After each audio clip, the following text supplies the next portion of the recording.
Welcome to the business podcast of the American Chamber of Commerce in Australia. AmCham business podcasts are hosted by Dr. Duff Watkins. Duff is a director of Exec Search International and author, and is also on the AmCham Council of Governors. AmCham, bringing business to you.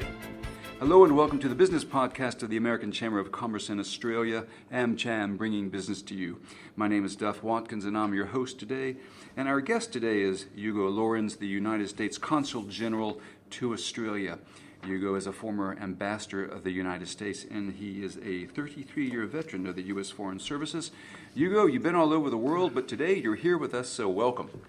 Duff, it's just great to be here at AmCham in Sydney. Let me start off with an easy question, Hugo. This is when everybody wants to know exactly what does the U.S. Consul General do all day in Australia? Well, I usually surf in Bondi Beach. No. Of course, yeah. Look, a couple of things. First of all, we've been here in Sydney for a very long time. It's kind of a little known data point. U.S. consular presence, diplomatic presence in Sydney dates back to 1836. So we've been very much part of this community for a very long time, to the earlier periods of Australia's history, and we're very proud of that. We consider ourselves, the U.S. Consulate General in Sydney, as very much part of the Sydney community, an institution like the Public Library, the Parliament, the American Chamber, and we're very, very active and very happy to be in this great city. Look, we are what I'd like to describe is not so much what I do, but what my team does. I mean, the people who really do the work every day. Look, we're a full-service consulate. So if you're an Australian student and you want to study in the U.S. You want to go on a swimming scholarship or to do graduate work, study medicine, whatever, we will issue visas. So a big part of what we do is our consular operation. We issue visas to students, to Australian investors who want to open up a business in the U.S. We also service our American citizen community in New South Wales and Queensland, and this is the consular district that we are responsible for from our consulate in Sydney. Of course, we have our embassy in Canberra. We all work for Ambassador Berry. We also have a consulate in Melbourne and a consulate in Perth. But we handle New South Wales and Queensland. And we have, at any given time, we probably have about 150,000 Americans in this district at any one time. So we provide services. These are our constituents. They're our taxpayers. And so if an American citizen, their passport expires, they get a new one, or they want to get a brand new passport or an extension, or you have an American citizen child born here to American citizen parents. The child is an American citizen. We'll issue a registration of birth, in effect, a birth certificate for this child. So we are a full service. This is what a normal consulate does. Having said that, we do much, much more than that. For example, we have the business development team in the consulate. We have the U.S. Commercial Service and our economic officer in the consulate, and we do business promotion. And that is, our job is to help American business be able to work in this market. And again, I may know all of the CEOs of your major U.S. Fortune 500 companies here, and they're people that we deal with continuously. But we're dealing with the big companies that have been here a very long time, like General Electric and Boeing, and we have superb relations with them. But we also help the new-to-market companies, a lot of small, medium-sized companies. They've never worked in Australia, so they want to sell their red widget or buy it, and they come here. We do a gold key service where we would get that CEO for that small company, set up a series of appointments for them, and we help to match companies. And from that matchmaking, good things happen. We talk about promoting trade agreements like the TPP agreement. We're very much a strategic partnership with the American Chamber. I mean, for us in the Consulate General and for our embassy, the AmCham is one of the most important institutions, U.S.-related institutions that we work with. So remember, business development. Obviously, we're trying to promote American exports to Australia. We're trying to promote more Australian investment in America. By the way, it's that $1 trillion economic relationship that we have, both on the trade and investment side, but we're trying out there every day, trying to make it grow even more. But we're also, we have We have a law enforcement presence in our consulate, believe it or not. So we have a law enforcement working group. I have FBI, I have Department of Homeland Security, I have the U.S. Secret Service, I have the IRS, financial investigators. I hope you're paying your taxes, by the way. But the idea, of our law enforcement working group is that rather than having these folks in San Francisco in a federal building, if you actually have a couple of these attachés working here in Sydney, we can work very effectively with AFP, with New South Wales Police, with your law enforcement and security community. Why? Well, we know about globalization, and globalization is a great thing. But one of the problems that, there are negative side effects. One of them is that crime has gone global. So you have international crime syndicates that operate in San Francisco, in Hong Kong, in Sydney, and we as bureaucracies and countries need to be able to work effectively in combating international crime. We know we have a great problem in terms of terrorism. That is a huge threat to our securities. We've seen what's been happening in the last couple of weeks, everything going on in the world. And so we need to be able, as governments, to share information and to work closely together. So just know that out of that platform in Sydney, law enforcement and security issues are an important part of what we're about. We also have public affairs. I mean, Sydney is the media capital of Australia. It's a major global media hub. And so we spend a considerable amount of time reaching out to the media here, talking to them, giving them briefings on the issues of the day, talking to them about familiarizing them with U.S. positions on everything from Ukraine to Iraq to the UN General Assembly that's coming up, to the G20. And so the media relationship is important. So in sum, we really never stop. We get 90% of U.S. senior officials that come to Australia pass through Sydney. So we are a logistical hub as well for senators, congressmen. I guess what I'm hearing, which is good news, is that the United States takes the relationship with Australia very seriously and has a full service consulate here in the country. Now, Hugo, let me jump to the G20. You mentioned the G20. The G20 is big news. The G20, as we know, is the group of 20 major advanced and emerging economies. They get together regularly, and it's the premier forum for economic or international cooperation economically. And the next meeting is in Brisbane, Australia, in November 2014. It's a big deal. Over 4,000 delegates are supposed to be there, and almost as many press and media. Now, my question is, what is the big deal about the G20? Well, look, I think the G20 is an incredibly important global institution where, as you described it, you bring in the governments, the heads of state of the 20 most important economies in the world to be able to have a dialogue and an agenda on a lot of issues that are critical to the global economy, that are critical to each one of the members of the G20 club, so to speak. Now, you talk about sort of G20 as the November Brisbane event. G20 has been is a continuous process that goes on, continuously. Our involvement, all of us here, has been linked to the fact that Australia has had the presidency of the G20 for the year 2014. So since late last year, we have had, finance ministers meetings and central bank governors. We've had deputy finance ministers and deputy central bank governors. We've had Sherpas meetings, who are the people who kind of help guide all of the elements of the G20 process. We've had a trade ministerial, as you know, in July here in Sydney. February, we had the finance ministers here in Sydney, and we're just coming off the Cairns finance ministers, which is the last major ministerial G20 ministerial meeting prior to the Leaders Summit, which will be in Brisbane, November 15 and November 16. So I'm just saying it's been a process where, senior officials have been engaging in a continuous discussion on a whole series of issues that are on the agenda that are very relevant to all the countries, that are very relevant to people, to business, to the business community. And of course, it will all culminate in that Leaders Summit in Brisbane, where the heads of state, and of course President Obama is looking forward to coming here, where they will able to meet and they will come out with a communique, with a declaration, which very much will define the work of the G20 for the following year. Okay, so I see. So when the leaders meet, that's the most conspicuous one, but all the work gets done by and the worker bees and all the other conferences. The worker bees are on it continuously. It's a continuous process.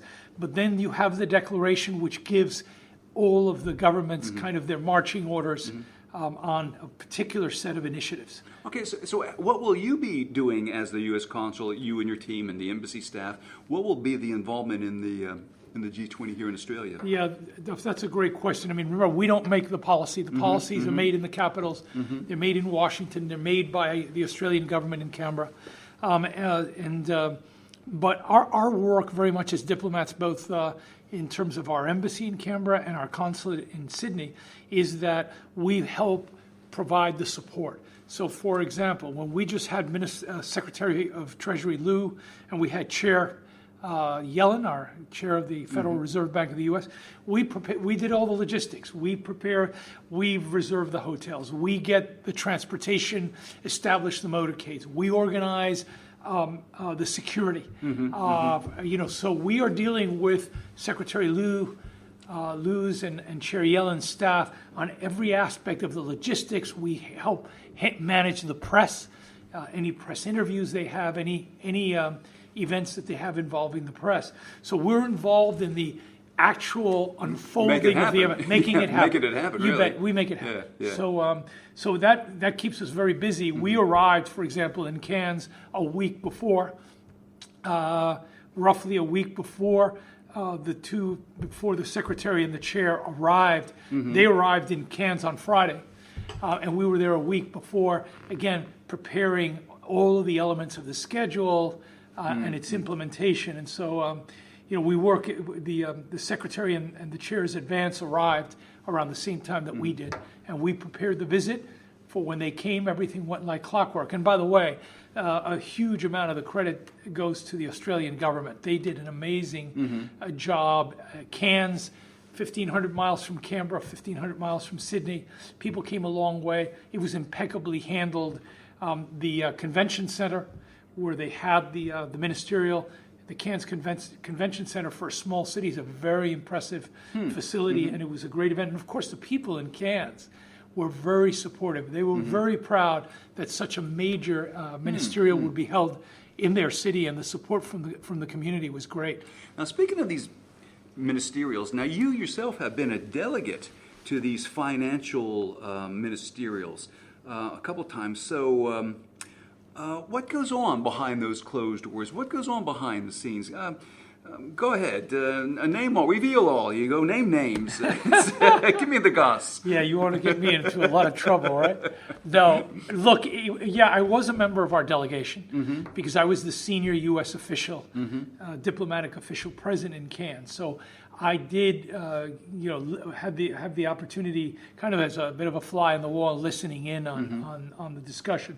And look, I mean, what I would say is that, again, it is a unique opportunity for the ministers, as will be the case with the heads of state, to sit down and go through an agenda of these issues that are really important. Let me give you an example.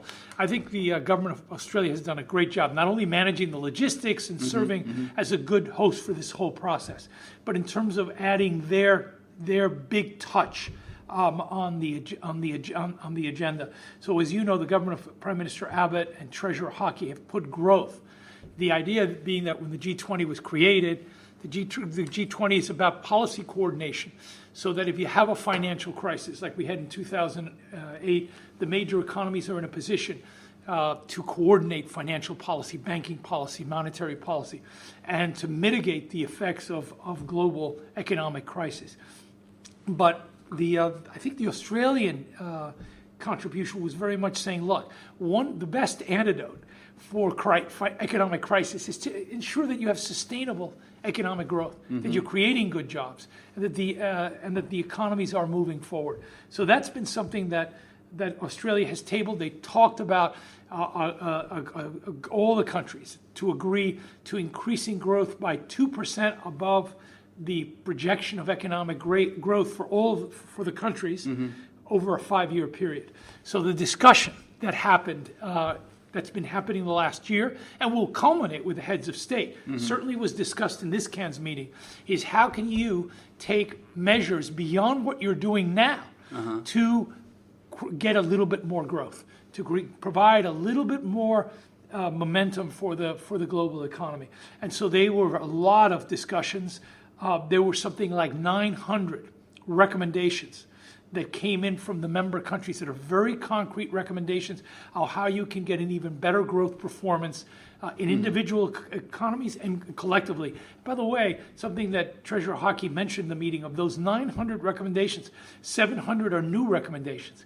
This is new stuff. It's beyond what you're doing sort of in terms of day to day. So there was first a recognition by Australia's been able to get a consensus by all of them that they need to have this somewhat higher growth target. But they also, another key issue was they talked about a key element of growth is everyone needs it, whether it's the United States or China, investment in infrastructure. So a key feature of generating more growth is to get more investment in infrastructure spending. And in that regard, there were a number of ideas that it's not appropriate for me to speak about at this point in time, but a number of very good ideas that came out of this ministerial that have been evolving and will be considered by the heads of state. So how we can all the countries of the G20 can coordinate better to promote infrastructure investment. Very exciting. And by the way, it's not a cookie cutter approach. There may be a different way that you manage infrastructure in India that you do in the U.S., but there are certain best practices. There are certain standards. There's a need for better information sharing about what works and what doesn't. So the discussion was quite substantive on that. And then they also talked about things like, being there, they talked about banking reform. Coming off the 2008 crisis, we've come a huge way in terms of making our individual banking systems less vulnerable to another financial crisis. But more needs to be done. And what was on the table, and you will see when the declaration comes out, there was on some very concrete steps that go beyond what we've already done before, that make our banks and our financial systems much safer. You don't want to have a repeat situation where, every time you have a major global financial crisis, you have some institutions that are too big to fail, and that the taxpayer, whether it's the American or the British or the German or the Australian taxpayer, has to bail out these major financial institutions. So there's some very detailed proposals in that regard. These are big, politically fraught issues. Now let me ask you, in those meetings, when those people start interacting, are they interacting like you and I are, just two blokes sitting down talking business, or is there? This is my imagination. Perhaps I could see a lot of posturing, a lot of posing, a lot of things going on. What is the tone of the negotiations at these meetings? Look, they're not posturing, because remember, these are not public meetings, and that's why I would not comment specifically about what any one particular person said that they haven't really said publicly, because these are conversations that they're having behind the scenes, so they're very honest and very straightforward. Having said that, you're talking about 20 countries, so you do need to have structure and organization to make the meeting work and to make sure that everybody has their say.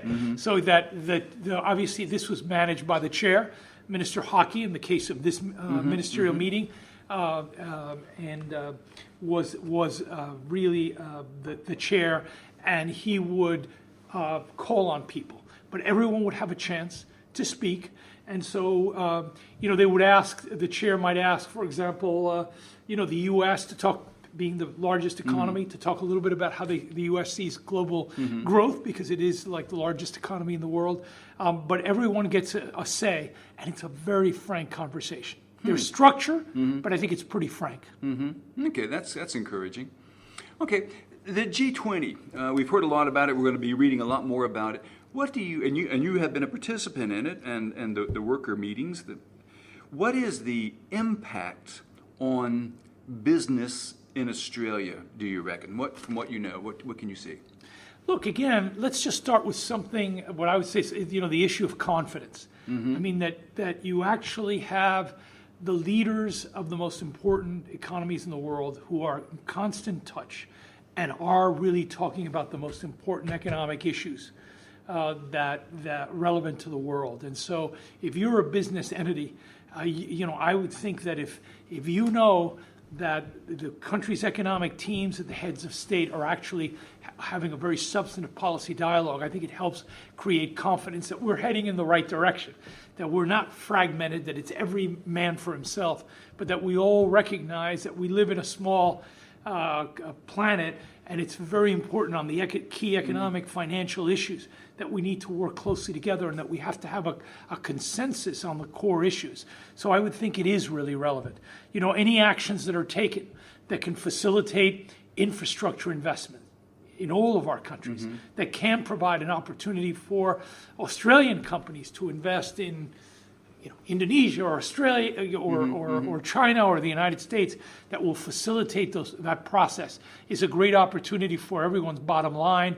And of course, at the end of the day, the governments provide a framework, they help provide a regulatory environment, but at the end of the day, the players are the private sector. It is the private sector that ultimately you create the confidence in the set of rules that you hope will lead to more investment, more confidence, more investment, more good jobs created.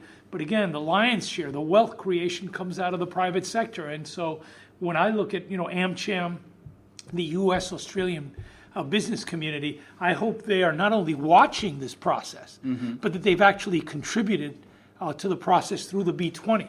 And this is another thing. I think the Australian private sector has done a great job in kind of steering the business community in parallel to support the G20 process. So as you know, we have the B20 summit back in July here in Sydney. It was just around the same time that we had the trade ministerial. And again, the B20, the private sectors of all of the G20 countries came out with a series of recommendations that were very concrete. They're not pie in the sky. It was very short, concise, but very concrete measures that they urged the governments to adopt as a way of generating more growth, more investment, more employment creation. So I think the private sector, and that includes, a number of American companies here who've been part of that process. GE being a good example, that they've contributed, and so it's a two-way process. I mean, this is not about the governments being out by themselves. The only way the G20 is going to be successful is that there really is a dialogue going on between the governments and the private sector and others. Labor has a say. I mean, civil society has a say. In this process. Well, taking infrastructure as an example, it seems like everywhere I go, every country I go, it's talk about infrastructure, but very little action gets taken. And it's hard for me to understand because it seems to have a great deal of support politically. Of course, it's very expensive, I understand that, but why does it seem to be so slow to be implemented? Well, again, I mean, I think there, you can point to a lot of successes. Let me give you, in the ministerial that we just had, an issue that they raised was, for example, when we had the food crisis, spike in global food prices, which impacted on everyone, middle-class families. Yeah. Think about emerging countries, poor countries. They talked about how they were able to create an information center of food prices, in food stocks, and so on, as a way of providing that information so that markets have adequate information so that people can make rational decisions. It was a tangible example of something that G20 has done to avoid speculation in food prices. It's a very positive development. The same thing I think with infrastructure. I think the kinds of things that they're talking about really creating, Treasury Secretary talked a little bit about this idea of creating some kind of maybe infrastructure center where you have a place that becomes kind of a clearinghouse for projects, for ideas, for exchange of information, for best practices, for the private sector, for policymakers to use. That is something that I think really can actually facilitate and enhance something we want, we all need. I mean, whether you're China trying to build a bridge that's never been built, or the U.S. actually repairing the bridge. Yeah. Everyone's sorely in need of infrastructure. So, I'm pretty confident that the kind of, the other issue is the World Bank discussed. They've created a global infrastructure facility. In the World Bank, they did an initial outlay of $15 billion. And again, those funds is to have a catalytic effect on promoting public-private partnerships for infrastructure investments around the world. So look at that. So clearly, here you have the World Bank supported by all the member countries creating this facility to catalyze infrastructure. At the same time, you have the policymakers trying to create a place, a hub for the exchange of information, training for officials on how you manage infrastructure. So it's all. I think it's going to be very tangible. And this may or may not pertain to the G20, but how would you assess the current state of the relationship between Australia and the U.S.? Look, it could. You've been in the job for what, 6 months now. You must have an expert opinion. Well, I don't know about an expert opinion, but what's very clear is that we're, best friends and allies. In every sense. The U.S.-Australian relationship is not only strong, politically between, our heads of state. Between the leaders of the Australian government. We had a very successful visit by Prime Minister Abbott to Washington in June. A very productive meeting with President Obama. All the issues were discussed, whether you're talking about security issues like Iraq, whether you're talking about the crisis in the Ukraine, the fight against terrorism, support for major trade agreements like the Trans-Pacific Partnership, and on and on and on. We have a coincidence of interests with Australia that makes the relationship very, very, very special. Again, on the economic side, the level of activity between our two economies is remarkable. I mentioned this view that you have $1 trillion relationship. American investment in Australia is $600 billion. It's $140 billion in brick and mortar and the rest in portfolio investment. It's a huge amount. If you look at that on a per capita basis, in terms of Australia's population, you realize that American companies have found a great home to put their money, and it's money that's invested across the Australian economy. If you look at every sector of the Australian economy, you will find American capital, and it's capital that's been here for a very long time, and it's capital that takes a long-term view. And the same thing with Australia. Australia has $400 billion invested in the United States in portfolio investment, in brick and mortar, and it's invested in every sector of the U.S. economy. Well, so what does that mean? Beyond sort of the Canberra-Washington relationship, which is exceptional. We are best friends and allies. The institutional relationship that exists between our corporate sector, between our private sectors, between our scientific research communities, between our NGOs, our environmental groups. I think what I find in the time I've been here that's most exciting is not, I probably could read about the policy stuff, the government-to-government stuff. What I am really astounded is just the degree of interactions and transactions that Australian people have with Americans across the board, through travel, through studying in each other's countries, through the sharing of technology, through scientists that are working at universities trying to combat the cancer. Through sport as well, yes. I think that's a great, I agree with you totally. We just, as you know, we opened the Major League Baseball season in April. Here in Sydney at the cricket ground, and we had the Dodgers and the Diamondbacks playing the opening of our Major League Baseball season. We don't do that with everyone. This is our national sport where you would open the season in a foreign country, and that's kind of the depth of that the-people relationship, okay? What really interested me, and I learned this only recently, was that the U.S. was out here touting investment in the U.S. by Australia. In other words, they want Australian money to be invested in the U.S. economy. And usually it's the other way around. Yeah, well, look, the way I look at it is, if you look at it from very much kind of a statutory perspective, if you're a diplomat, a U.S. diplomat, your job is to promote the sale of American products, made products in that foreign country. You try to get the capital from that country to be invested in your country. But the reality is the way we work, and I think this is the way the American Chamber works, and as an institution, AmCham is so successful. So what we all try to do is we're trying to facilitate in our modest way for U.S. and Australian business to come together. And when they do, good things happen. There are jobs created here in Australia, good jobs created in America. There's more trade, more goods are traded, more services. People visit. We're constantly visiting each other's countries. So what I look at it is when I talk about business facilitation, you don't want to take this mercantilist approach. I mean, you don't sell and not buy. It really is about creating government institutions like AmCham, creating an enabling environment where good things can happen so everybody makes money. It's a very strong two-way trade and investment relationship, and that's the only way it can be successful. That's what I'm hearing very much loud and clear is the two-way emphasis. Based on your experience.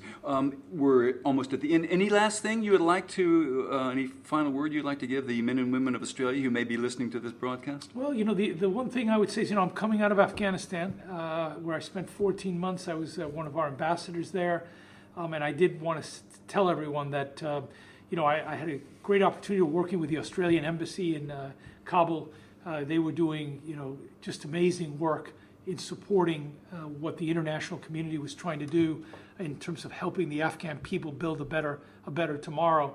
And I also had the honor of visiting Australian troops, your servicemen and women, in Uruzgan, in Tarankot. And again, they're some of the finest young men and women I've met. So again, this idea that Australia is a country that's a great citizen of the world, and Australians are willing to go further to just help other people in need. So that would be one thing. And the other thing is just great to be here in Australia. I mean, this is one of the greatest countries in the world. My wife and I consider ourselves really blessed to be able to live in such a free and prosperous country. So I'm having the time of my life. Well, thank you for your contribution to that special relationship. This is the AmCham Business Podcast, bringing business to you. You've been listening to Hugo Llorens, the United States Consul General to Australia. My name's Duff Watkins, and we look forward to seeing you in the next AmCham Business Podcast. You've been listening to the Business Podcast of the American Chamber of Commerce in Australia. This podcast is supported by Lenovo and VML. Lenovo is one of the world's leading personal technology companies, producing innovative PCs and mobile internet devices. Lenovo, for those who do. VML is a full-service digital marketing agency that can take you where you want to go. Everything we are is in everything we do.